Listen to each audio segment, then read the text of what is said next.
All right, I am excited to be here for many reasons. One is that I'm pretty sure my kids' first words were Chick-fil-A and Target. And so they're excited, even more excited than I am for you to be here. They're like, you're going to talk to Chick-fil-A? They have no idea what that means, but they're really pumped because they go there every day. No, on a serious note, I have been working with executives and leadership teams of fast-growing companies for the past several years. The issue has always been one of sustainability, but it has been heightened, exaggerated, and brought full into our face in the last few years. As I was preparing for this talk, I spoke with several of your operators just to get a better idea of your kind of lay of the land, your context. And here's kind of the general consensus of what I heard. I heard that demand is growing and is only gonna get stronger. Demand on your business, demand on you personally. I've heard that expectations are only getting higher, and I've heard that profit margins are only getting thinner. And that what that creates is maybe a consistent feeling of stress, of overwhelm, and maybe even of exhaustion. If that is true for you in any way, shape, or form, can I get you to nod your head, please? Yes. Well, the good news is you're not alone. You're not alone in this room, and you're not alone in the business world right now. What it's doing, though, is it is giving us an opportunity to ask, what is the best way forward? Instead of just doing what we always do, throwing everything we have at the wall and hoping it'll just work out, how do we actually think about a strategic way forward? Now, I'm gonna take a lesson that I learned from reading a story to my kids. Has anybody ever read the book, Going on a Bear Hunt? You remember that? There's a refrain in there, there's a lesson in there that the characters go through, is that every challenge they hit, they get to the edge of a river and the refrain goes, oh, can't go over it, can't go around it, can't go under it, we gotta go through it. Well, that's what we're facing right now. We can't go over these challenges. We can't go under them. We can't go around them. We just got to figure out a way to go through it. The way forward is through it. But what if I were to tell you that the way for you this year, moving forward, is not by working harder, but actually learning to recover better? That the secret for you is not your effort this time. The real way forward is not just buckling up the bootstraps and trying harder. But actually, the real secret for you is gonna be learning how to prioritize and discover effective recovery. Now, let me share a story with you to illustrate my point. You see, back in 1954, there was a young medical student whose name was Roger Bannister. And this young medical student did something that the sports world thought was previously impossible. He broke the 4-minute mile. Now, what was wild about that was not just that it had never been done, but the world actually started to believe that it couldn't be done. Medical experts at the time were saying even if someone was able to do it, they would surely die right after. There was like newspaper articles about this where they said if you were actually able to do it, which you can't, you would have to have the perfect conditions. The wind would have to be at your back. It'd have to be a perfect 72 degrees. You'd have to have 10 to 20,000 people in the stands to give you some kind of energy boost. But if that person were able to do that, he would drop dead right after the finish line because the human body just physically cannot take that type of beating. Well, Roger Bannister broke the 4-minute mile. When they interviewed him afterwards, his first words were, when I collapsed to the track, I remembered what the doctor said and thought I was dead, but here I am, I'm still okay. And so the world kind of held his breath for a second and said, well, not only did he do what we thought couldn't be done, but he didn't die in the process. So they all started figuring out, like looking at him to say, how did he do it? And what's wild is there could be so many different points we could make out of this. One was the fact that several more people broke it that year, and we could look at how what we believe is possible plays a role in our performance in a much larger way than we ever thought. Beyond that, we could look at the role of training and all that kind of stuff. But what they really found fascinating was all his competitors. It was almost like a race, almost like the race to space. There was a race to try to break the 4-minute miles. All of his competitors were training year round. They were full-time athletes. Roger Bannister was a full-time medical student. Where his competitors were training 7 days a week, he was training 5 days a week. Where his competitors were training 2 to 4 hours a day, he was training 30 to 45 minutes a day. Where his competitors were training all the way up until the moment of the race, Roger Bannister stopped training 5 days before the race and just relaxed for 5 days. This blew everyone's mind. They're thinking, how did you not only do the impossible, but you did it on a regimen that looks completely different than any other athlete we know today? Well, what we now know is that he was discovering and revealing to us a hidden variable that's always been a part of performance. So I want to show you this formula behind us, first brought to my attention by Steve Magnus and Brad Stolberg. They're experts in the field of endurance, athletes, and peak performance. But this is not a theory anymore. This is a proven fact in the field of performance, that you can reduce growth down to two simple variables: how you calibrate stress and how you calibrate recovery. See, we'd always known stress. And in your line of work, we would just call it effort, focus, energy. We have always known that there is an association, a direct correlation between how hard you push yourself, how hard you try, and the results that become available as a result of that, right? But the problem was the athletic world thought that was the only variable. And so year after year, as people were approaching trying to break the 4-minute mile, their only change in game plan was harder. Hey, I can't 4:01, I got 4:02. Man, I'm just 2 seconds shy. So what I need to do next year, I need to train longer, I need to train harder, and I need to train closer to the event itself. Why? Because all they thought was stress equals growth. And so they would just push themselves harder. What Roger Bannister did was get the world to stop and go, are we missing a variable? And what decades now of slow but subtle experimentation and research has shown us, that stress creates the opportunity for growth. It doesn't create the growth itself. If you think about a physical muscle, how does your physical muscles grow? Like we just think as tactile as we can, your physiology. When you put it under pressure, when you put time under tension, which is what we call stressing the muscle, does that create immediate growth? No, it actually breaks the muscle down. It's the recovery that the body gives to it that builds it back stronger. Right? If you talk to ex-world champion powerlifters, ex-world champion bodybuilders, and ask them what they would do differently now if they could go back and start their career over again, they say we would have worked out less and we would have slept more. And the interviewer asked them, is that because of the injury you have? Yeah, that's definitely part of it. My body feels broken and destroyed. But they said, no, it's also because I would have actually gotten better results while I was competing. Now that we know what we know, I thought 2-a-days was better than 1-a-day. And sometimes that's the case, but not always. Sometimes 5 days is better than 6. You're finding out at Chick-fil-A that 6 days is better than 7. I watch every day your competitors just cry when they're watching you do in 6 days what they wish they could do in 7.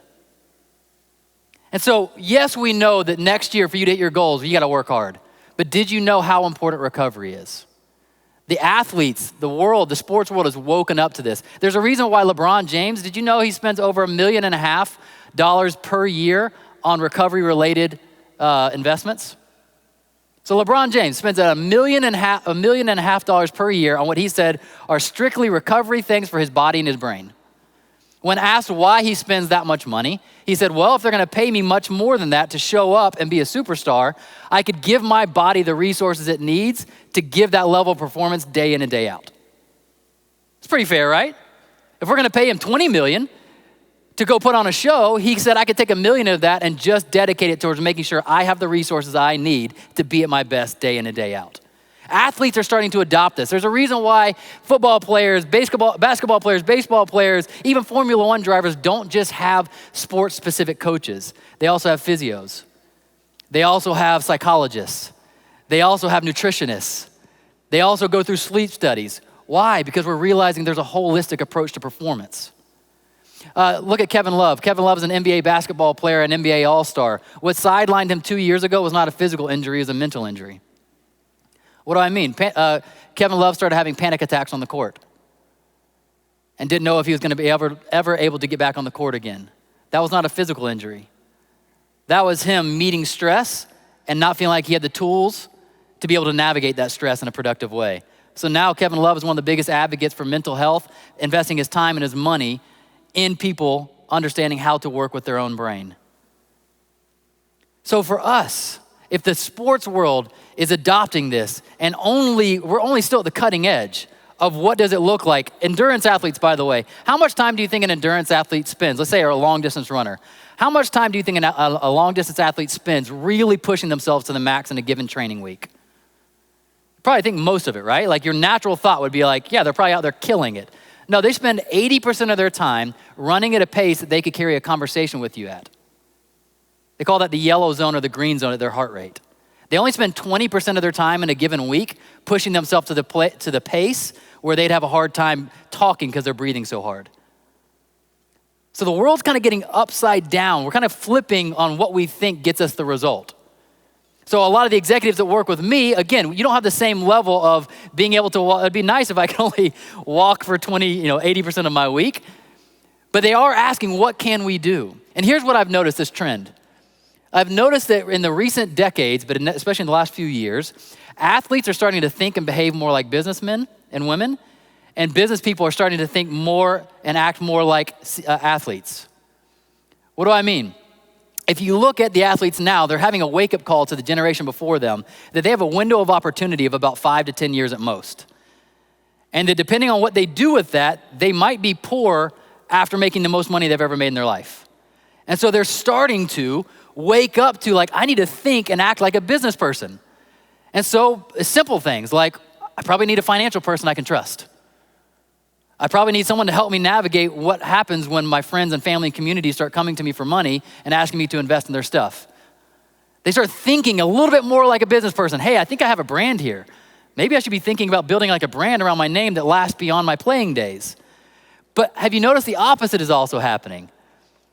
Where CEOs, executives like yourself, business owners like yourself are starting to think like athletes.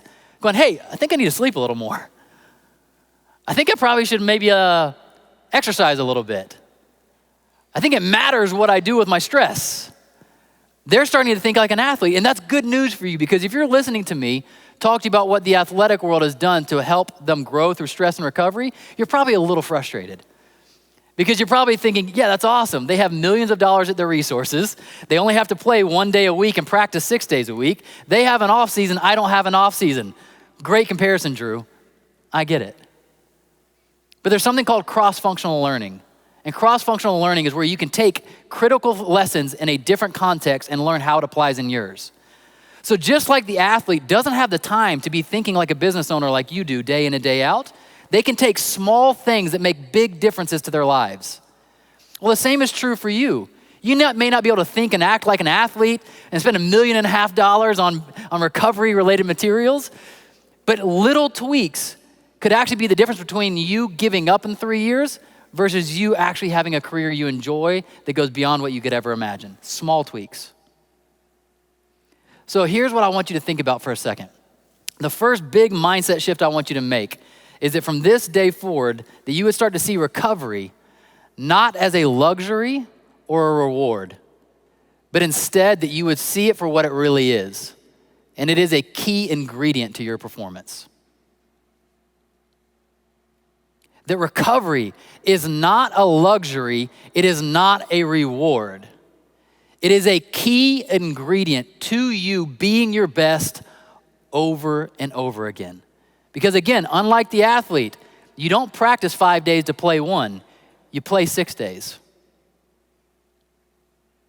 And so this is something that we have to take seriously. Let me give you just another simple example. But I may not have run a marathon, but I've watched some marathons.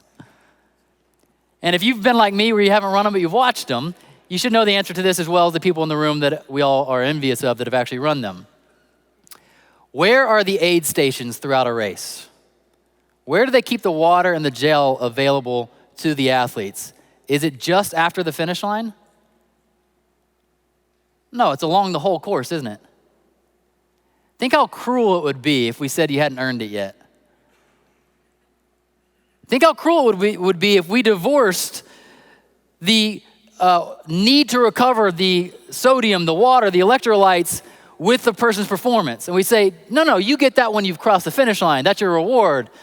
That's where we put recovery. It's after the race. No, they realize it is critical ingredient to them even finishing the race and finishing it at their best, so they allow them to do it as they go.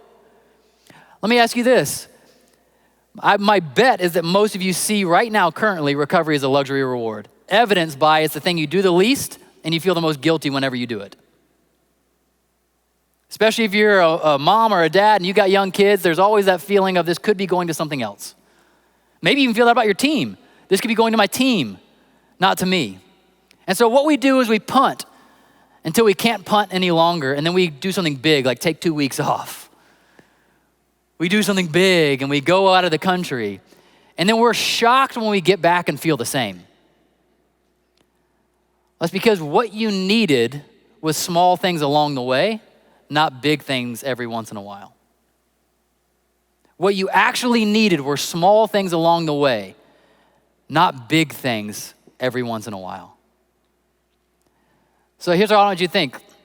Look at sleep, for example. How are athletes, how am I seeing CEOs embrace this? Well, Elon Musk, for example, about 4 or 5 years ago was bragging that he was only getting 3 to 4 hours of sleep, that he's always operated well on a little bit of sleep, and he gets so much done in a day.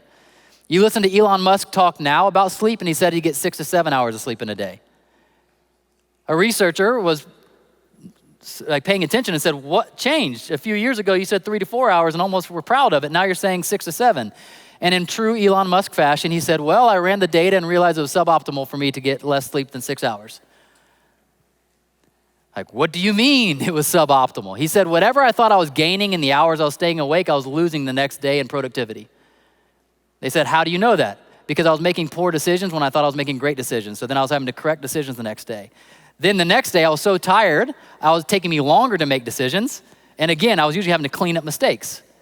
He said, if I showed the discipline to realize when I was getting diminishing returns and just shut myself down for the night, force myself to get enough sleep, the next day I was making faster decisions, better decisions, and I wasn't having to spend any time cleaning up mistakes. This is just one of the ways we're seeing people wake up to something like sleep, not being for the lazy, not being for those that just aren't as ambitious. No, that sleep actually makes you perform better. Okay, so let's see if this actually applies to your life. I want to do a quick exercise with you. Let's see if your life actually would tell you that this is a key ingredient, not a luxury. I want you to close your eyes, visualize with me. If you can visualize with your eyes open, fine. If you're like me and you can't because you can't chew and gum and walk, you can close your eyes.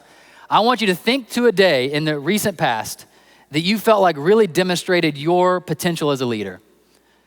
It was a day that you felt like you were the right person for your team. You made good decisions. Man, you enjoyed that day. You got a lot of stuff done. And it just really like, that's me. That is like a version of me that is like my best. So I want you to imagine that day. Think about that day. Go back to that day where you were at your best as a leader. Now, as you're observing yourself in your mind, I want you to think of 4 to 6 adjectives that would describe how you were feeling that day while you were being you that day. Not adjectives that describe what you did or the result you got. No, what were you feeling that day? Were you feeling confident? Were you feeling energized? Were you feeling inspired? Were you feeling calm? Were you focused? When you were being you at your best, how did you feel while you were playing the game? So I want to give us just a few seconds for you to write some of those down. No more than 6 adjectives. Specific to you. How did you feel when you're at your best? When you played your best? Were you alert? Were you focused? Were you calm?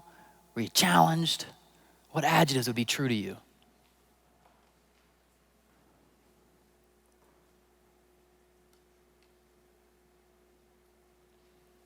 All right, now let's do the opposite. Think of a typical tough day. Not your worst day ever. Everybody's got their worst day ever. That's an anomaly. A typical tough day.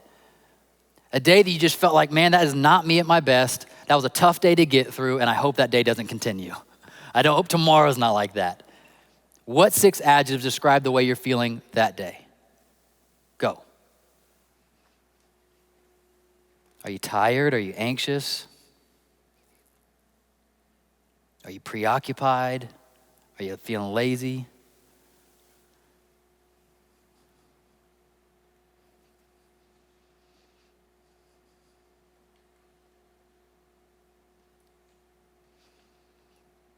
All right, now this is an exercise I know that might take you more time, depending on if you've ever thought about this or not. So I'm gonna let you finish that on your own time because I've only got a few minutes left. But you should have a few adjectives. You should have something to look at.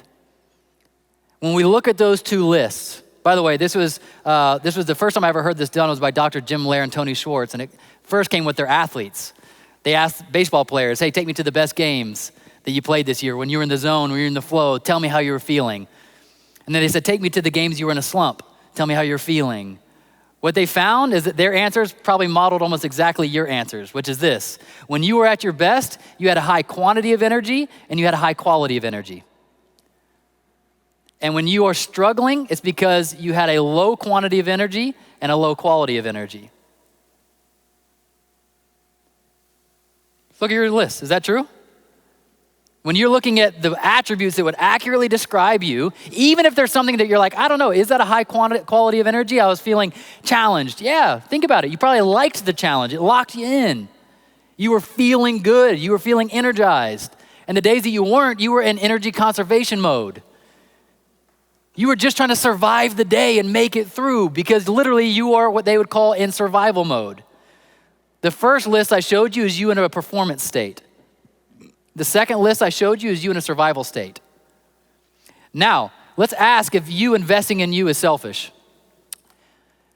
Let's go back to that first list. When you are that person, look at specifically the adjectives you wrote down. When you are that person, does your team like you better? Does your spouse like you better?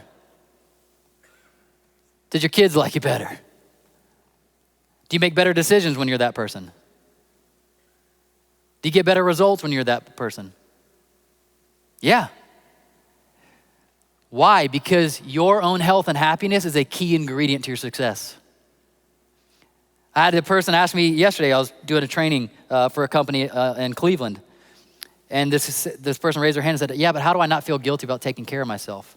And I went back to this and I said, first, it's realizing that it's an essential ingredient to your performance, not a reward or a luxury.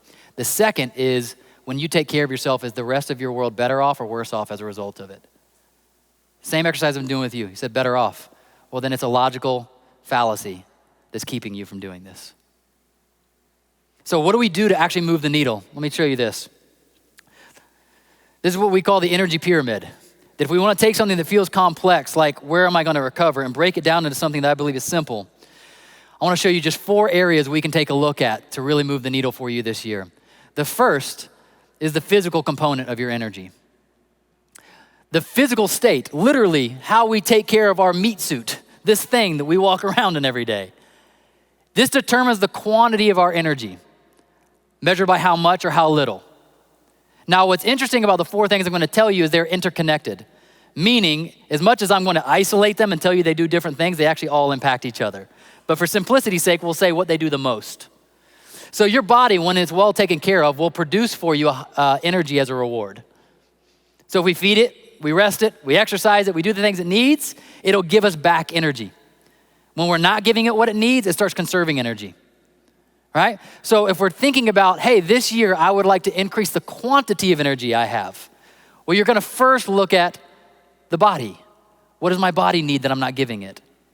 The second area is actually the emotional component of your energy. The emotional component of your energy is what's going to determine the quality of energy you experience. What do I mean by quality? Well, there's a difference in research terms, negative or positive quality, but that gives it an association I don't mean. When we say negative emotional quality, what we don't mean is not understandable or bad. Like, have you realized that saying that being angry or sad or anxious doesn't help you or anybody else around you? Those aren't bad emotions. They just often are unhelpful in the way that they dictate us. But what we're talking about here is what's most conducive for the person you want to be most often and what's going to get you the results you want to be most often.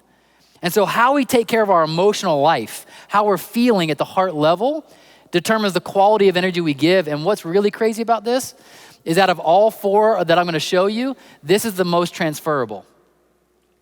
What I mean by that is the others doesn't really affect the team or the people around you, but your emotional state does. We know this, right? Like if we took a class field trip and we went to the local DMV, and when I made you hang out there for 2 hours, would you or would you not come out in a different emotional state than you went in with? Yeah, because we mirror and we pick up on each other's emotions. And so this as a leader is important for you, but it's also important for your team. If you're wanting them to be optimistic, encouraged, helpful, loving, present to your customers, you might need to be feeling that way yourself, which again, we can't get there consistently if we don't take care of our emotional life. The third is the mental aspect. Now, where this can be confusing is often we hear emotional health talked about as mental health. Well, in this, I'm actually talking about the attention span, your mental focus. See, how we direct our attention and our focus is going to determine the focus behind our energy, whether you feel scattered and all over the place, or whether you feel clear and laser focused. Now, this is obviously big because as your business has grown, as the demand has grown on you, does anybody ever feel like all you're doing is just jumping from one thing to the next? Yeah, from one fire to the next. Have you noticed yet that creates a drain on your energy? That feeling of bouncing around all the time, of just never-ending problems that you're just handling, well, that's a mental drain. The last, and I'm going to get into how we deal with this, but I got to give you the lay of the land first. The last is what we'd call the soul component to your energy. The soul component is what determines the purpose behind your energy. Here's the thing about our brain. It will demand that we give it a why if it's going to devote ongoing calories to something. Your brain's job is much like a business owner's job, and it's to keep the thing alive that it supports.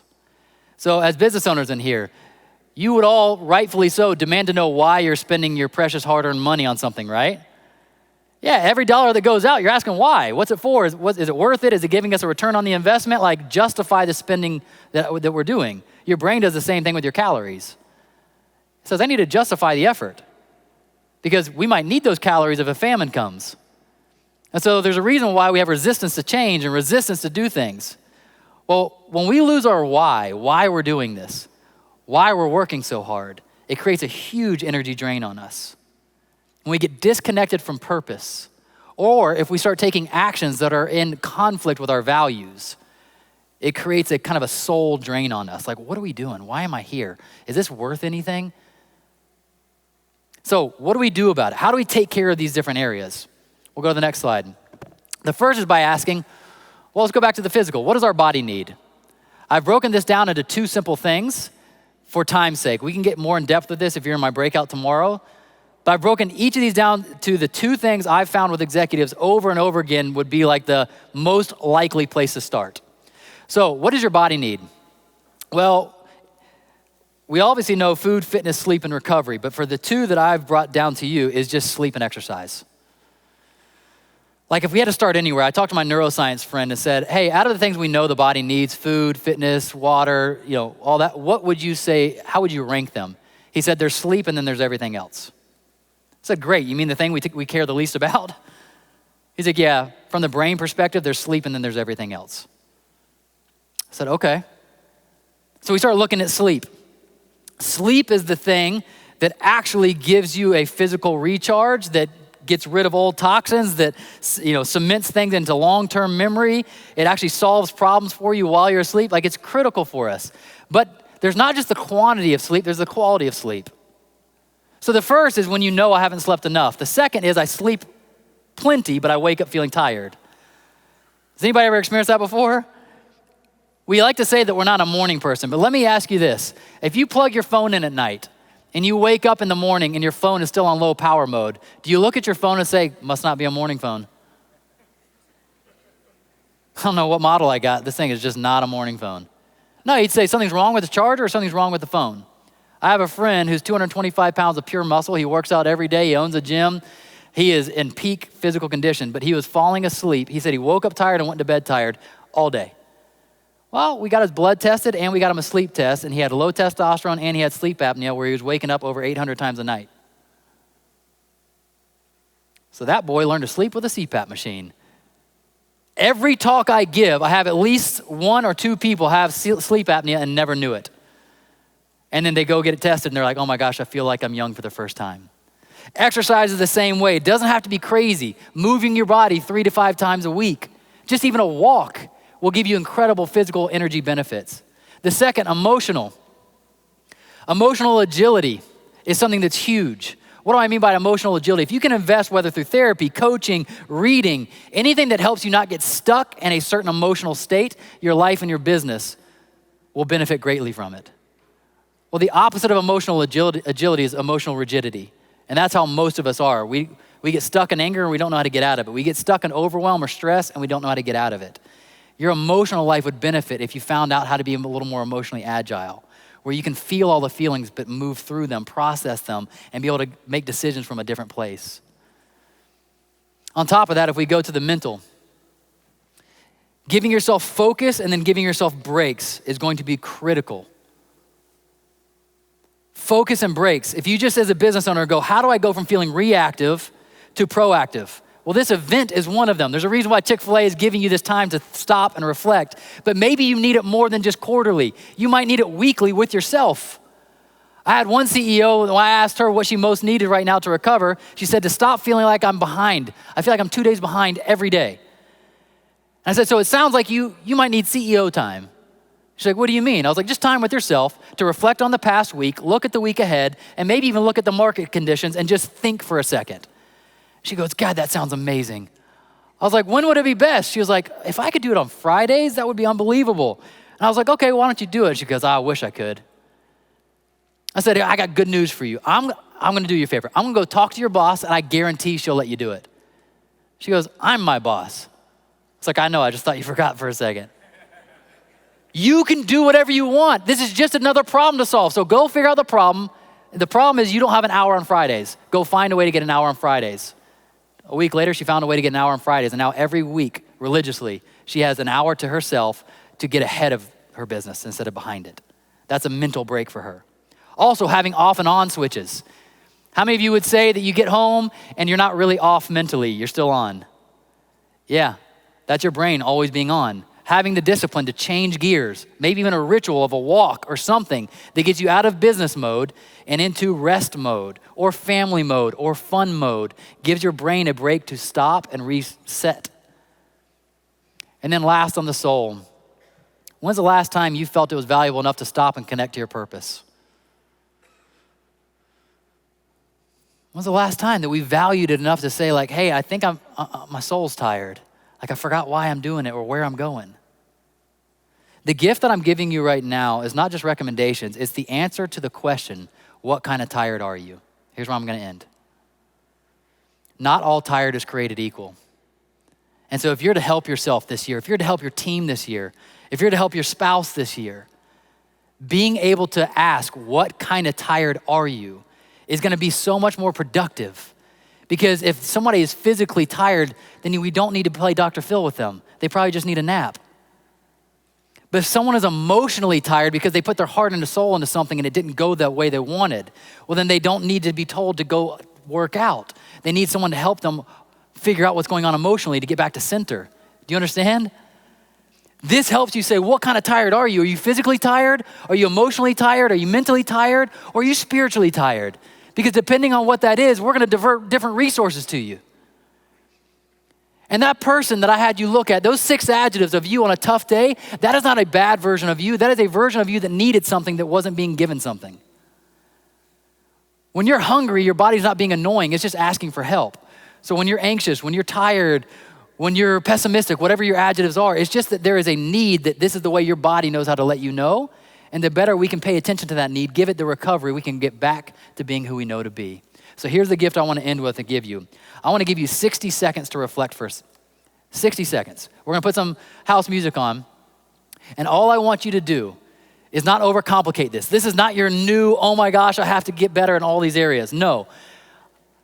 That would be less recovery and more stress for you. All I want you to do is just say, if there's one area on this pyramid that I would most need this year to feel fresh, to start to feel like sustainable again, what area would it be? So I just want to spend 60 seconds looking at this, searching your kind of heart for a second and saying, which of these areas needs my attention most this year? If I just put effort into one of these, which would give me the biggest ROI? Let's do that now, 60 seconds.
right, my friends, we're about to move on. You're gonna hear from amazing people.